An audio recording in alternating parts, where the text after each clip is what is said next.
Welcome to r/Am I the Butthole, where OP gives $50,000 to family members and then they whine that OP isn't giving enough money. Am I the butthole for kicking my husband's family out of my home during family dinner? I've been with my husband for 8 years. We have a 2-year-old daughter together. So for the first 6 years of our relationship, my husband could not hold a job down to save his life. It truly didn't bother me the way some people would think. I was in the medical field, made very good money, and he didn't ask for much. He was also very good to me, so zero issues. But his joblessness was linked to untreated ADHD and depression. During these 8 years, I was paying all of our bills, and as much as I hate to put it out there, I was all but supporting his family as well. His sister and brother specifically, who are both older than me and my husband by 4 years. And also, I less frequently supported his mom. During those 8 years, I'd given these people around $50,000. Money for mortgage payments and car payments and food and sports fees for their children, etc. It adds up super quick. Never once did I ask for repayment. It didn't actually bother me until the end of year 6, when my mother-in-law showed up on my doorstep for a drop-in family meeting and told me that the whole family needed to chip in for one of the other family's lawyer fees. And after I generously handed over $3,000, I found out that I was the only one who actually contributed. That was a gut punch and was absolutely the last straw. I haven't given them a dime since. But again, it didn't bother me until that point, and I instantly took care of it and said no more. My husband was fully on my side, but I absolutely got pushback from the family.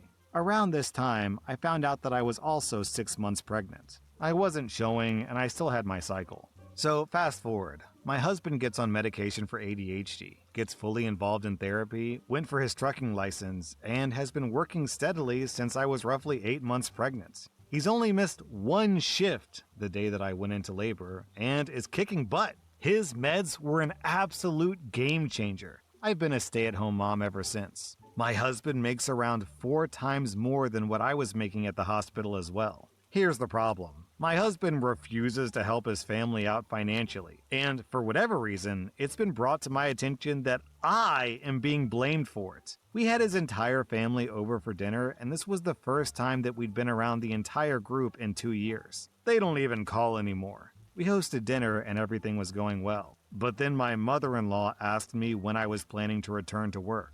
I said that I had no plan to until my daughter was in school. She said something like, "That simply doesn't work." I questioned what she meant. Her and my sister-in-law both go on about how they feel it isn't fair to my husband that I have no income. And they basically beat around the bush about me not helping financially the way that I used to, and that they can no longer depend on family for help. Which was their way of saying that their cash cow is gone, and that bothers them. I reminded them that I contributed to their life for 6 years, totaling around $50K, and I did more than my fair share. My mother-in-law then tells me that she's paid back more than that, because she's brought me old, expired food bank food on several occasions, which we told her not to do. And she brought over her old, partially broken 1930s furniture for us to have, which again, we told her not to do. I told her that in no way was repayment. I'd given this woman $8,000.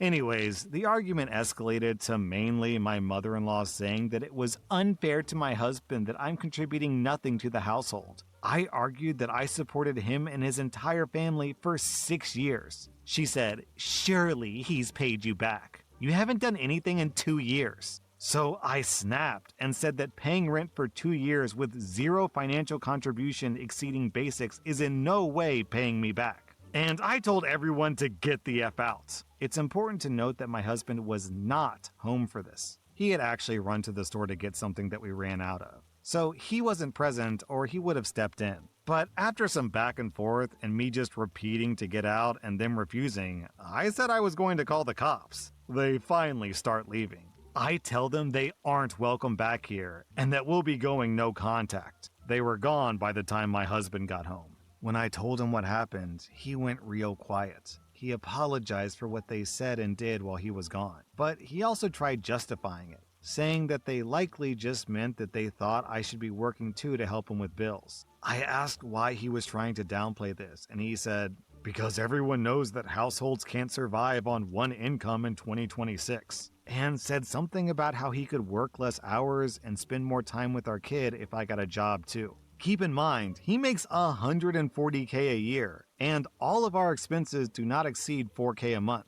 This dude has a savings of almost $200,000, and we aren't hurting for money at all. I can't speak to him right now, as I'm absolutely disgusted with the entire situation.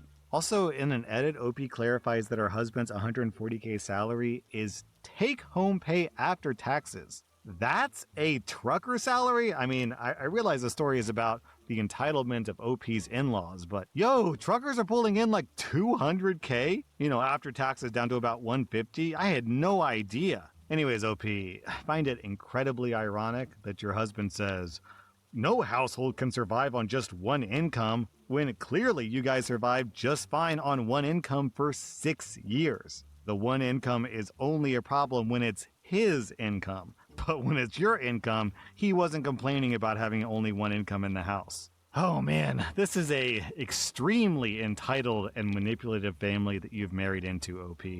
I'm giving you 0 out of 5 buttholes. I'm giving everyone else 2 to 2.5 out of 5 buttholes. Also, people in the comments are pointing out something that I didn't think about, but man, now that they point it out, I can't unsee it. It's that this might have been a whole planned event where OP's husband conveniently stepped away to the store so that his family could, gang up on him without having him there to mediate. It is a bit coincidental, I have to say. Am I the butthole for abusing the bus stop chain so I don't miss my stop? I take a bus connection route on my way to work every morning. The public transportation in my city, Southern California, is not great, but I'm lucky that this bus route works for me. It's been a few months since I started taking this route, and there are so many things I find annoying. Unlike buses I've taken before and the underground trains, buses don't announce the next stops outside of main stops. Second, the buses don't stop at the other stops and will skip over them unless someone pulls the chain for it to stop. I've even asked the bus driver to help guide me, but most don't seem to like their job and are of no help, really. I tried to find ways to ensure that I get to my stop without issues. I used Google Maps, the official tracking apps, as well as the actual map of the bus route. But being online means that it always shows me when I've already skipped my stop, and it's frustrating. There's no announcements or any main stops I can look forward to, and the bus doesn't stop. I even try to check my surroundings, but I take the bus early every morning at 5:50 a.m., and it's still relatively dark outside. It's frustrating. So lately, when I have a fair idea that I'm near, I pull the chain. Most of the time, the bus is forced to stop for like 5 seconds before resuming again, and I can generally tell the next stop is mine. I don't like doing this, but if I don't, I always miss it, and then I have to walk 20 minutes to work when it would take me less than 3 minutes. Yesterday it happened again, and the bus driver called me out and was clearly annoyed with me. I apologized briefly, but I still don't know what the solution is. OP, you don't know what the solution is? How about you stop being an absolute idiot? You take the same bus route every day, and you still don't know what your stop is? When I was, 7 years old, I took the same bus to and from school every day, and 7-year-old me was able to figure out what my stop is without the bus driver saying, "Oh, Dabney, this is your stop." You can't just, open Google Maps and see, oh, my stop is in 100 feet. I should get ready to get off the train now, I suppose. And what is this absolute BS about you can't see what's going on because it's early in the morning at 5:50 a.m.? What city on earth is pitch black? Cities have cars with headlights and street lamps, and every city on earth is illuminated. OP, are you genuinely this dumb? The only way I would believe this post and be on your side is if you were literally blind. this comment, I've tried nothing and I'm all out of ideas. Yeah, true. OP is hilariously incompetent. I have to wonder what OP's job is that they're going to work for, because if they can't figure out something as simple as, oh, that's my stop, then how is anyone paying them to do anything? Am I the butthole for wanting to advocate against our neighbor's sex offender son moving in?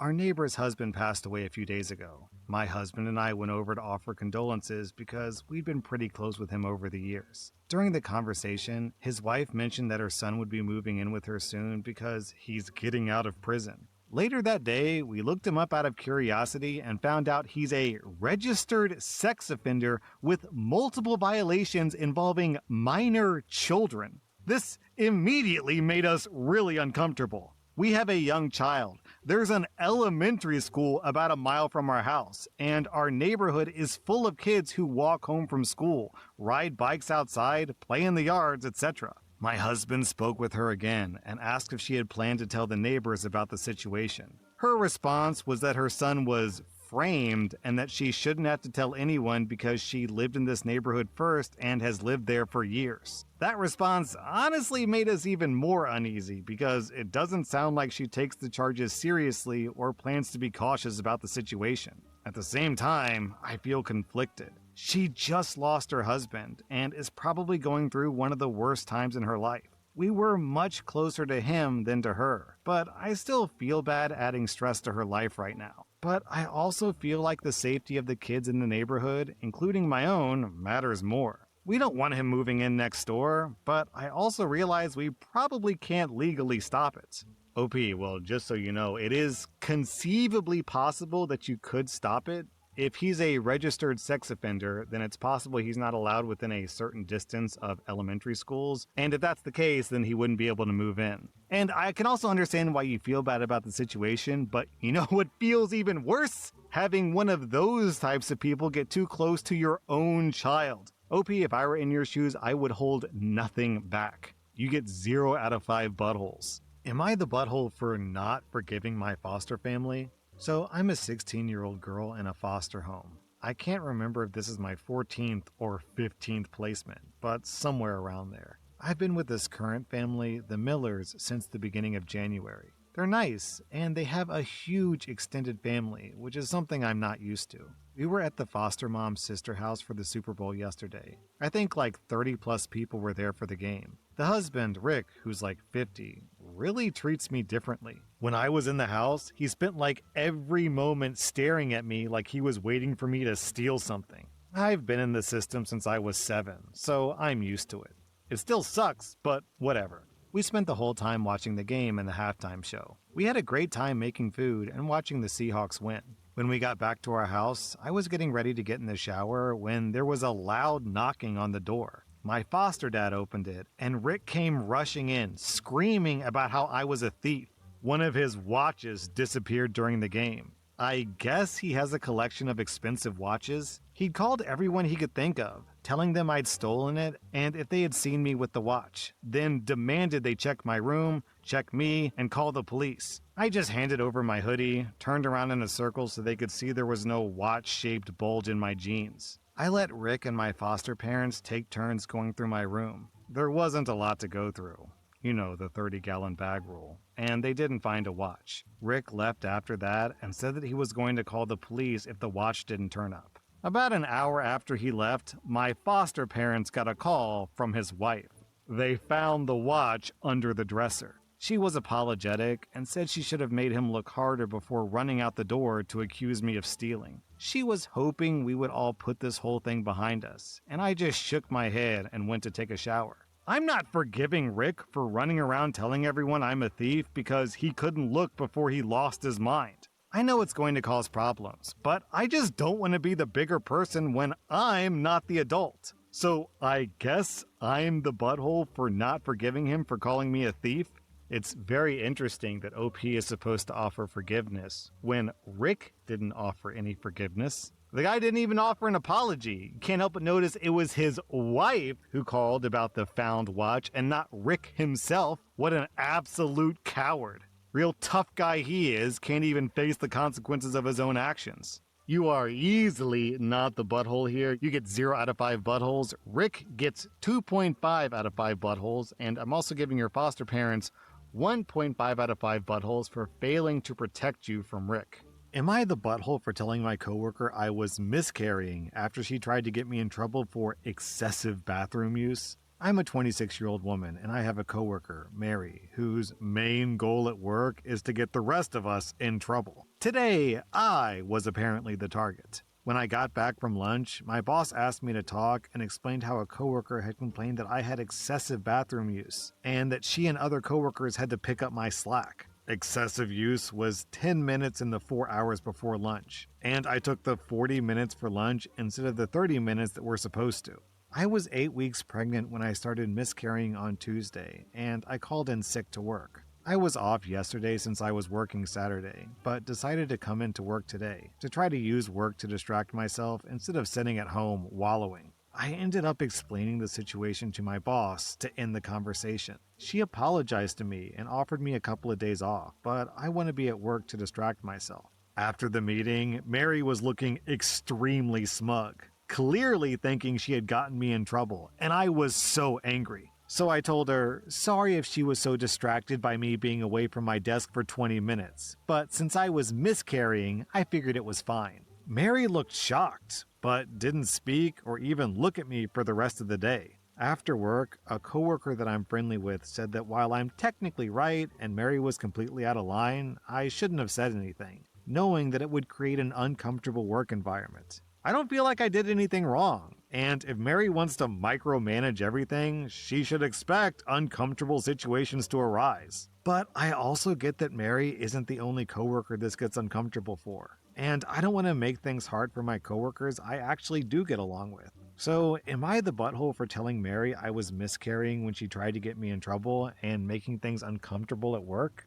So it's totally fine for Mary to make everyone else uncomfortable at work, but it's not okay for you to retaliate and make Mary uncomfortable at work? Give me a break. Some people are honestly so afraid of conflict that they just expect everyone else to bow their heads and just get abused and beaten down just because they're so afraid of someone speaking up. OP, I am completely on your side. You get an easy 0 out of 5 buttholes. Mary and your busybody coworker get 1 out of 5 buttholes. That was r/Am I the Butthole, and if you like this content, check out my podcast where I publish the exact same episodes. Also, hit that subscribe button because I put out new Reddit videos every single day.